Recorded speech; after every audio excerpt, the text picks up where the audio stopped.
Percebo dois enfoques na exortação apostólica pós-sinodal Amoris Laetitia. Primeiro enfoque: a Igreja de Jesus Cristo alegra-se com o amor que reina nas famílias. Apesar de tantos obstáculos, constata seu apreço pelo matrimônio e pela vida familiar. Muitíssimas são as famílias que permanecem fiéis ao ensinamento do Evangelho. No documento Amoris Laetitia, o Papa desenvolve vários temas. Aponta vários caminhos para estimular os cristãos a apreciar os dons do matrimônio e da família. Há um segundo enfoque.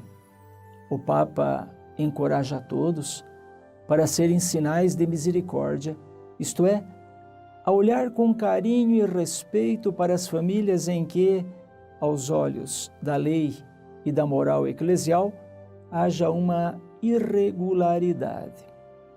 Assim, todo o capítulo 8º do documento é dedicado ao tema dos casais, homem e mulher, em união irregular. Devem ser acolhidos ou afastados das nossas igrejas, olhados como culpados? Que tarefas podem realizar em nossas comunidades eclesiais? Como os sacerdotes atenderão ao pedido do Papa Francisco em acompanhar, discernir e integrar tais casais? Poderão confessar e comungar? Confira as respostas nos vídeos que seguem e, para bem compreender o capítulo 8º do documento, convém assistir todos os vídeos.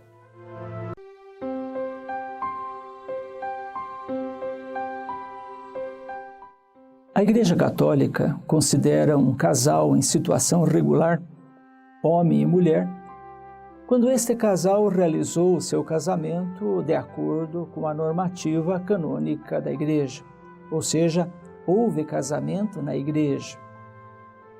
Para todo aquele que é cristão católico, exige-se que tenha o seu casamento, abençoado por Deus, na presença de uma testemunha qualificada, normalmente um sacerdote ou diácono, ou então que este casal tenha sido dispensado da forma canônica de acordo com as normas da Igreja.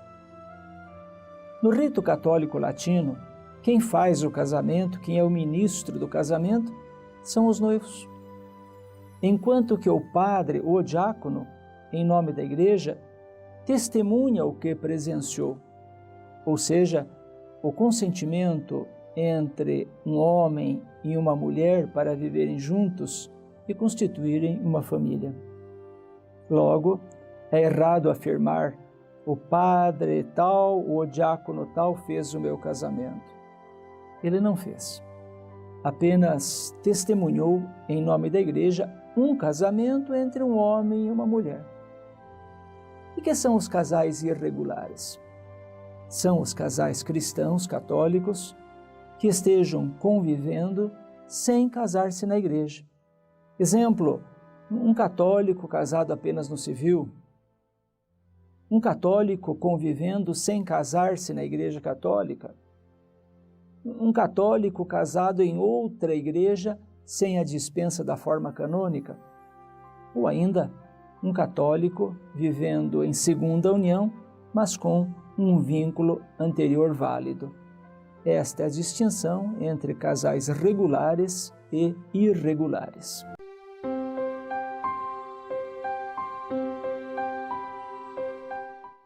Existem várias razões pelas quais um casal, podendo casar-se na igreja, não o faz. Algumas pessoas não se casam por não querer compromisso, deixando aberta a porta para outro possível casamento. A pessoa diz: eu não quero casar na igreja, eu não quero compromisso para sempre, eu quero permanecer livre, pois não sei se o meu casamento dará certo. A quem pensa assim, afirmamos que todo aquele que se casa, julgando que seu casamento não dará certo, já está colocando um pressuposto para ter o seu matrimônio fracassado. O ideal matrimonial exige estabilidade, compromisso e exclusividade. O matrimônio abençoado por Deus é um caminho dinâmico de crescimento e realização entre um homem e uma mulher. Nossas paróquias e padres estão preparados a apresentar as razões e os motivos para se optar pelo matrimônio e pela família. O Papa Francisco pede que haja serviços estruturados para prestar apoio e aconselhamento sobre questões relacionadas ao crescimento do amor, superação de conflitos e a educação dos filhos. Encontramos também pessoas que não se casam na igreja por problemas financeiros. A estes afirmamos que procurem nossas comunidades paroquiais, pois o seu casamento poderá ser gratuito.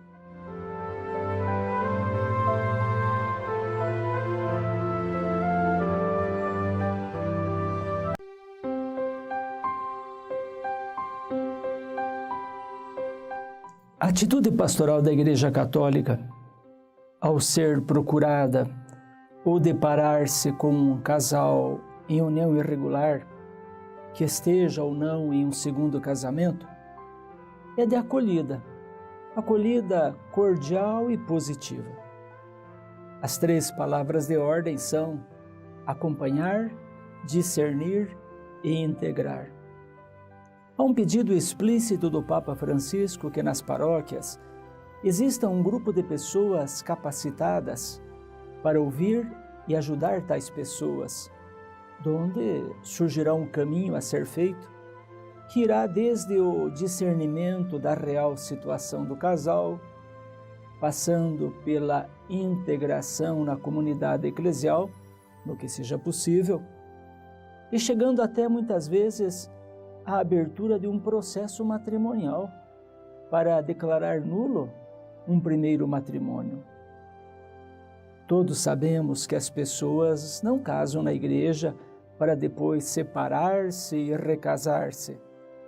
Mas, infelizmente, tais situações ocorrem e, ao fazerem isto, as pessoas contrapõem-se ao desejo de Jesus Cristo, à determinação do Evangelho. Culpabilidade é outra coisa. A igreja, iluminada pelo olhar misericordioso do próprio Jesus Cristo, volta-se para tais casais, reconhecendo que a graça de Deus também atua nas suas vidas, dando-lhes a coragem para fazer o bem, cuidar com amor um do outro e estar a serviço da comunidade onde vivem. Como os sacerdotes e os agentes da pastoral familiar são importantes neste processo. Carinho, acolhida aos nossos casais irregulares.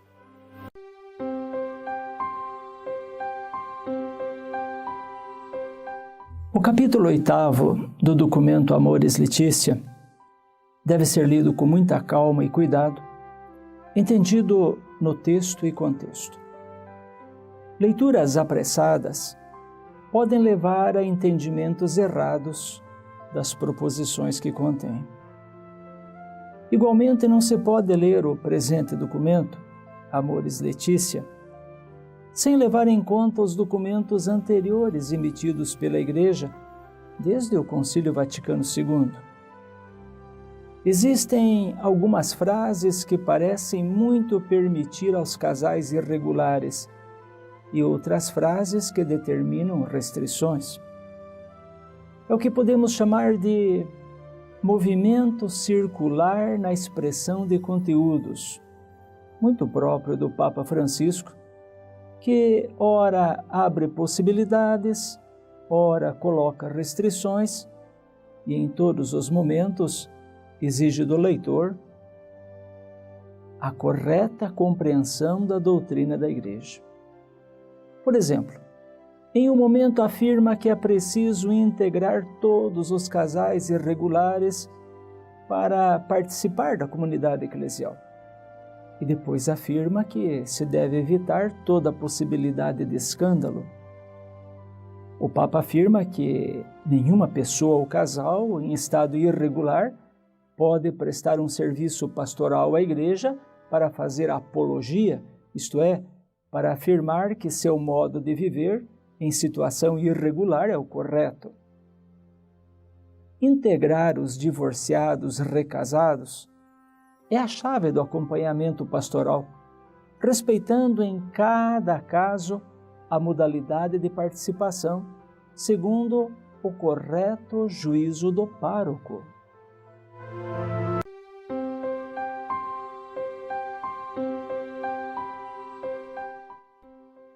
A exortação apostólica pós-sinodal Amoris Laetitia cita a lei da gradualidade.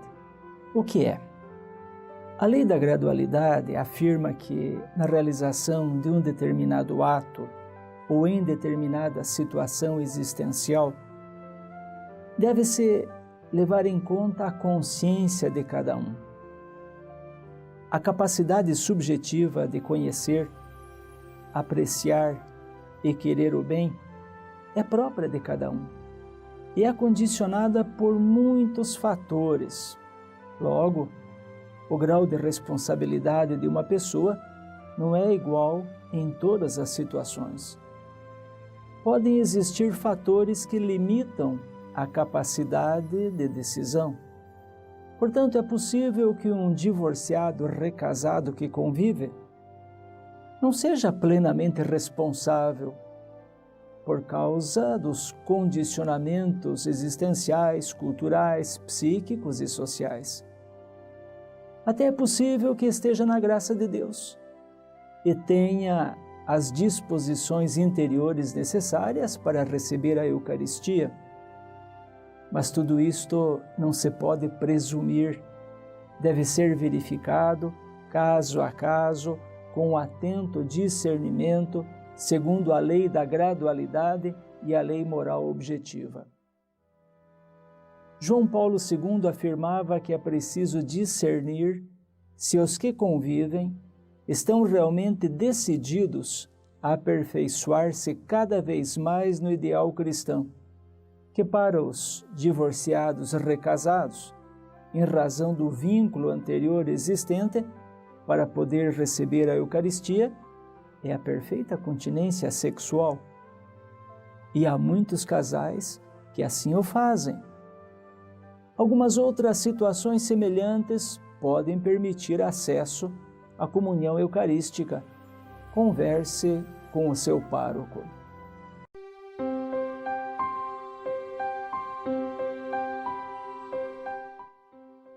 Em vídeo anterior, vimos que a lei da gradualidade leva em conta a consciência da pessoa. E a gradualidade da lei é a mesma coisa? Não é. A lei não tem gradualidade, ou seja, a lei vale para todos e da mesma forma. O bem é bem, o mal é mal. O certo é certo, o errado é errado. Quanto às uniões irregulares, nunca a Igreja, fiel ao Evangelho de Jesus Cristo, poderá dizer que um divorciado recasado está realizando um bem moral. Obviamente que a exortação apostólica Amoris Laetitia nos responsabiliza em auxiliar os casais irregulares. De que jeito? Empreendendo com eles um diálogo sincero e cheio de misericórdia. Em razão da lei da gradualidade, que contempla a consciência de cada pessoa, como explicamos em outro vídeo, não necessariamente um divorciado recasado está em pecado grave. Contudo, à luz da lei objetiva, não se pode estabelecer que o modo correto de viver é o das pessoas em segunda união, como se isso se tornasse um bem.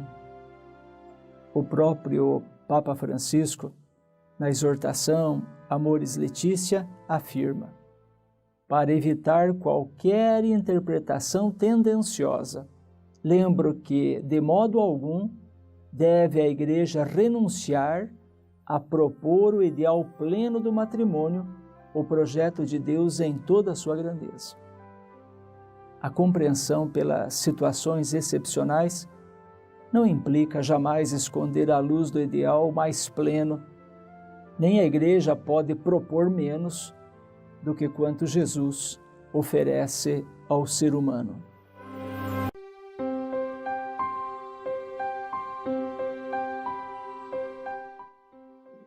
Será que, com o novo documento do Papa Francisco, Amoris Laetitia, os casais irregulares passam a ser considerados regulares, com todos os direitos dos casais assim chamados regulares?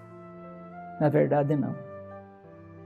Existem limitações em razão da falta do sacramento do matrimônio para os que podem casar-se, ou em razão de um matrimônio anterior para os divorciados recasados.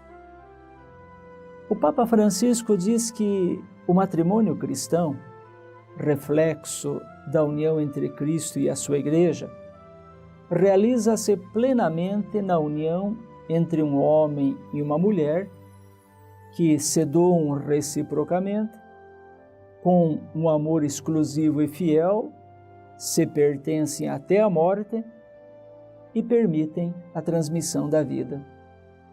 O casal é consagrado pelo sacramento do matrimônio, que lhes confere a graça para se constituir como igreja doméstica e ser fermento de vida nova para a sociedade. Existem algumas formas de união que contradizem radicalmente este ideal cristão, enquanto outras formas de união realizam parcialmente o ideal do matrimônio cristão. O ideal de vida a dois, para todo aquele que é cristão católico, é casar-se na igreja. Existem casais em situação irregular, vivendo sem vínculo anterior, portanto aptos ao matrimônio cristão. Existem outros casais, vivendo uma segunda união, mas existindo motivo jurídico, seu primeiro casamento poderá ser declarado nulo, o que lhes permitirá um novo casamento na Igreja Católica.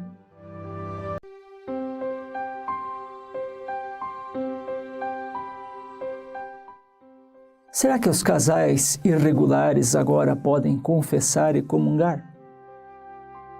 O Papa pede que haja um sério discernimento no acompanhamento dos casais em situação irregular, para determinar o modo de integrá-los na comunidade eclesial.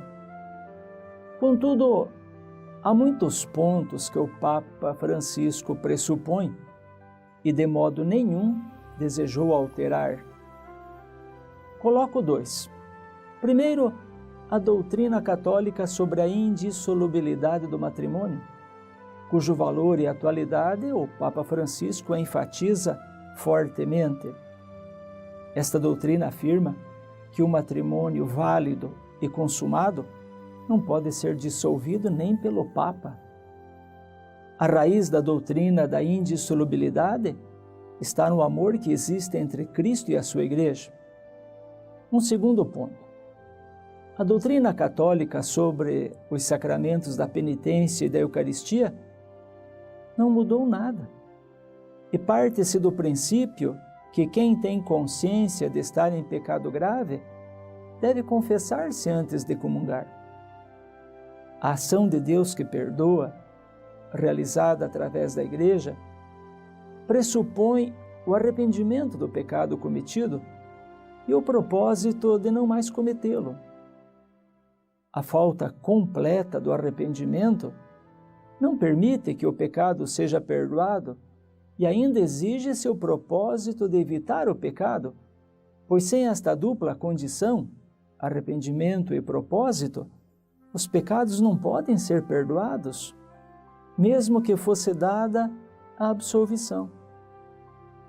Excluindo o caso da abstenção dos atos conjugais, conforme a afirmação de João Paulo II, parece muito difícil para aqueles casais que vivem em segunda união ter a certeza moral subjetiva de estarem em estado de graça para comungar.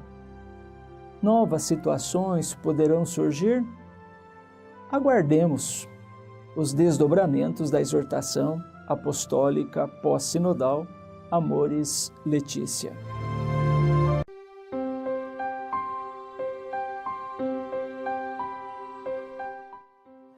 A partir do comentário feito em outro vídeo, explicamos a lei da gradualidade, ou seja, em razão de fatores condicionantes ou atenuantes, é possível que uma pessoa, embora esteja no meio de uma situação objetiva de pecado, por exemplo, divorciado ou recasado, subjetivamente não seja culpável ou não o seja plenamente, e assim possa viver na graça de Deus, possa crescer na vida da graça e da caridade.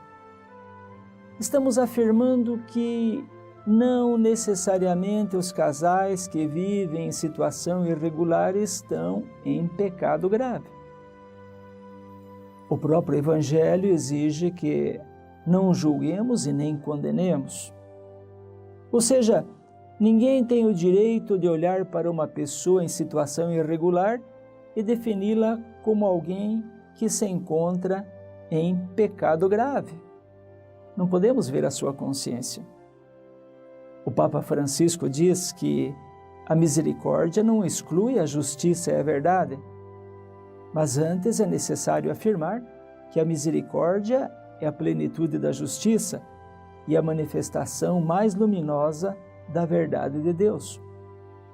Por isso, convém sempre considerar inadequada qualquer concepção teológica que, em última instância, coloque em dúvida a própria onipotência de Deus e especialmente a sua misericórdia.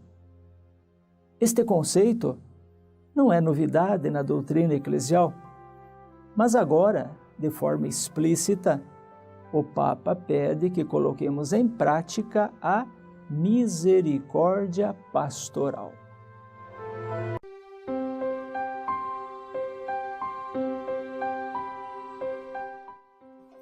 Para compreender o modo de olhar da Igreja Católica com aqueles que vivem em situação irregular, reúno algumas considerações do Papa Francisco na exortação pós-sinodal Amoris Laetitia. Estas podem ser assim descritas. A Igreja deve acompanhar com atenção e solicitude os seus filhos que se encontram em situações irregulares e almejam viver conforme os valores do Evangelho. Todos os cristãos são chamados a ser sinais de misericórdia com os casais irregulares. Todos se sintam muito questionados em encontrar caminhos de acolhida para os casais em situação irregular. Os padres e agentes de pastoral devem entrar em diálogo pastoral com os casais irregulares a fim de evidenciar os elementos de sua vida que possam levar a uma maior abertura ao Evangelho, favorecer a evangelização e o crescimento humano e espiritual. É necessário acolher e acompanhar com paciência e delicadeza os casais irregulares. O caminho da Igreja é o de não condenar ninguém eternamente. Já não é possível dizer que todos os que estão em situação chamada irregular vivem em estado de pecado mortal, privados da graça santificante. Cada pessoa, cada casal irregular deve ser ajudado para encontrar a sua maneira de participar na comunidade eclesial. Este é o modo de olhar um casal em situação irregular, segundo o documento Amoris Laetitia.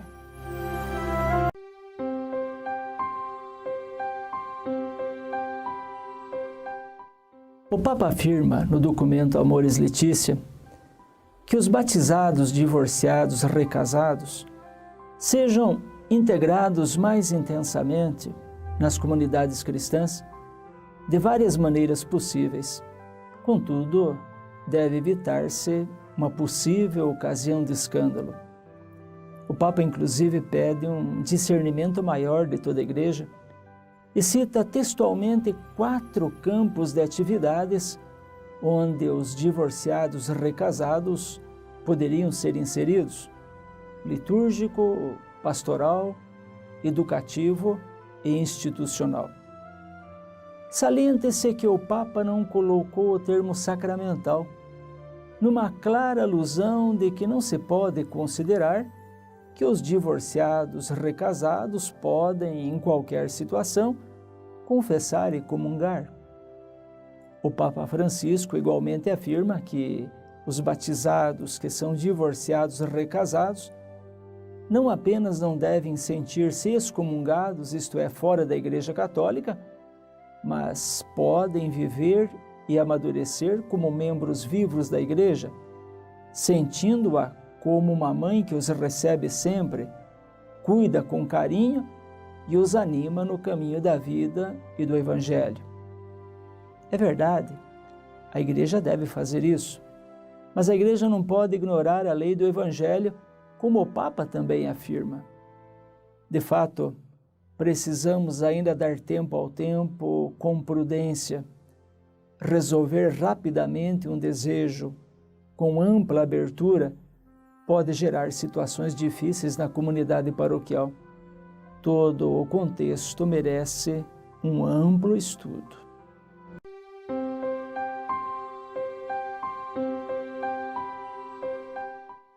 Todos os que estão à frente das comunidades, de modo especial o pároco e os agentes da pastoral familiar, encontram-se diante de um enorme desafio. Lhes cabe acompanhar, discernir e integrar os casais irregulares. Para aqueles que podem receber o matrimônio católico, sejam esclarecidos de sua importância, do seu valor e conduzidos ao matrimônio. Para os divorciados recasados, sejam acolhidos cordialmente, avalie-se caso a caso e sejam integrados nas possíveis atividades da comunidade eclesial, sem ignorar a doutrina e a moral da Igreja Católica. Em muitos casos, os sacerdotes e agentes de pastoral perceberão que determinado vínculo anterior religioso pode ser declarado nulo, e assim tais pessoas devem ser encaminhadas ao tribunal eclesiástico competente para se iniciar um processo de declaração de nulidade matrimonial. A exortação Amoris Laetitia determina que os pastores, por amor à verdade, estão obrigados a discernir bem as situações. Têm o dever de acompanhar as pessoas interessadas no caminho do discernimento, sempre em conformidade com o ensinamento da Igreja, pois os padres são formadores de consciências. O Papa Francisco escreve que nenhum sacerdote pode conceder rapidamente exceções ou imaginar que há pessoas que podem obter privilégios sacramentais em troca de favores. Párocos, sacerdotes e agentes de pastoral, temos um belo trabalho pela frente. Mãos à obra.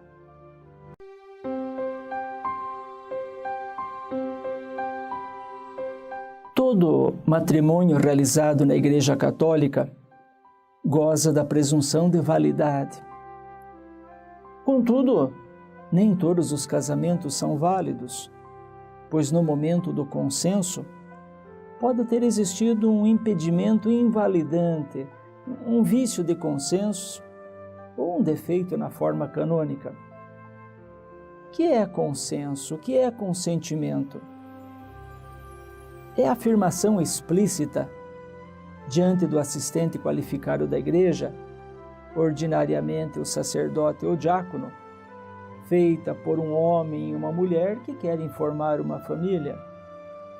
Eu te recebo por minha esposa, por meu esposo, e te prometo ser fiel na alegria, na tristeza, na saúde e na doença, todos os dias da minha vida. A igreja não anula o matrimônio, mas declara que ele nunca existiu.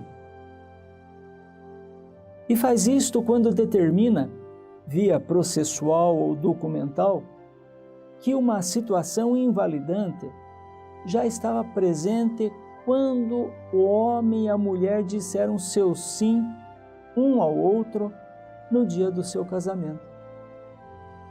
Toda pessoa ou casal que coloca em dúvida o seu matrimônio deve entrar em contato com o padre na sua paróquia para ver se existe base para iniciar um processo de declaração de nulidade matrimonial. Cito alguns exemplos, algumas situações que permitem iniciar um processo.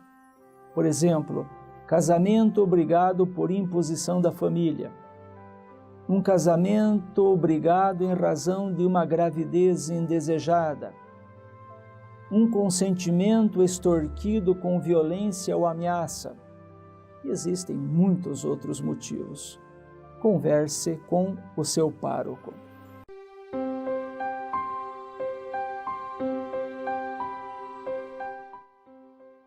Desde o dia 8 de dezembro de 2015, encontra-se vigente o novo modo de proceder para declarar a nulidade de um matrimônio.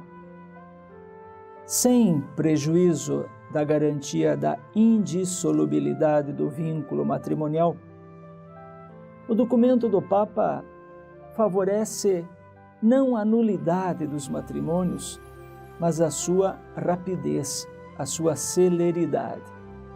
Ou seja, agora os processos vão ser decididos mais rapidamente.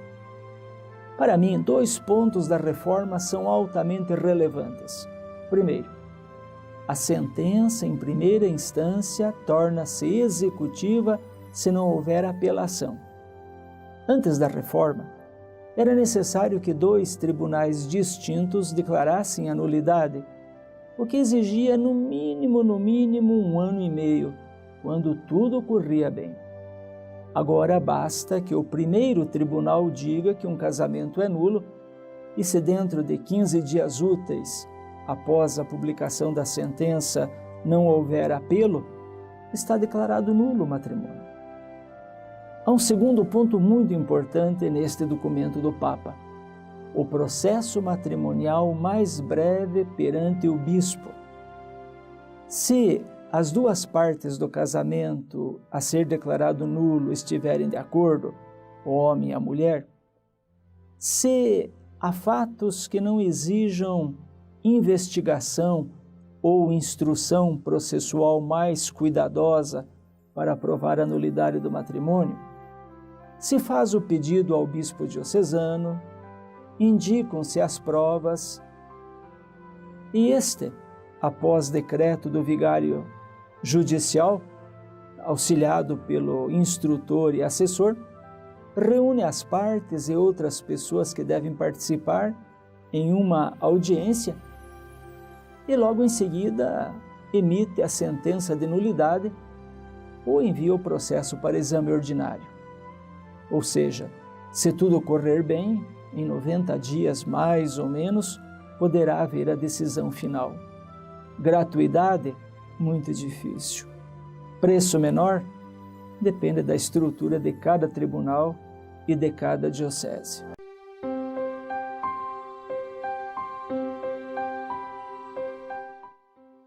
Além de um grupo estável em cada paróquia, para atender as pessoas que precisam de orientação familiar, o Papa Francisco propõe uma pastoral judiciária para responder à necessidade de um serviço pré-processual para aquelas pessoas que duvidam da validade de seu matrimônio, normalmente o primeiro, que, se for declarado nulo, poderá habilitar a pessoa a um novo casamento religioso na Igreja Católica.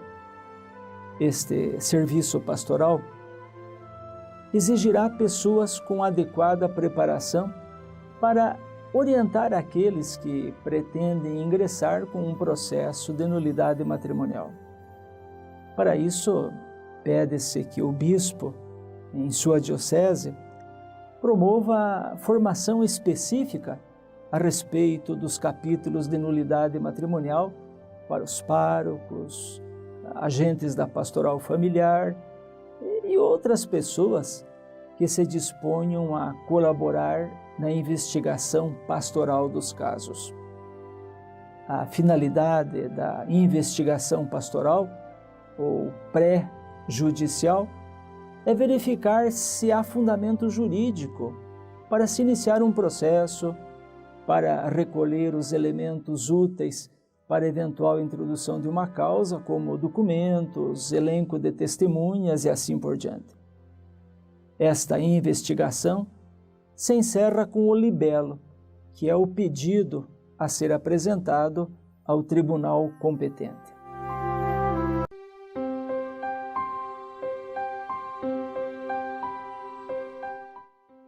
Pessoalmente, destaco 2 pontos do capítulo 8º da exortação apostólica pós-sinodal Amoris Laetitia. Primeiro destaque: o Papa Francisco praticamente empurra os bispos, sacerdotes, diáconos, membros dos institutos de vida consagrada, seminaristas e agentes de pastoral para dentro do mundo dos casais irregulares, especialmente divorciados recasados. Ninguém pode ficar indiferente ou cruzar os braços. Se batizados na Igreja Católica, os casais irregulares, os divorciados recasados, são seus membros, pertencem à Igreja. O Papa desafia-nos a encontrar caminhos novos para mais e melhor integrar estes casais. Segundo destaque: o Papa Francisco consagra, por assim dizer, a afirmação de que um divorciado recasado não necessariamente está em pecado grave, em razão da lei do gradualismo, ou seja, dos condicionamentos de uma determinada consciência. Tal afirmação obriga-nos a ter um olhar diferente, não de compaixão, mas de misericórdia no pleno sentido desta palavra. Misericórdia é a atitude pela qual o coração de uma pessoa volta-se a outra pessoa que sofre, une-se às suas dores e busca atitudes para deixá-la bem. Amoris Laetitia, a exortação pós-sinodal sobre a família, que merece ser lida e refletida com muita atenção, é uma joia preciosa.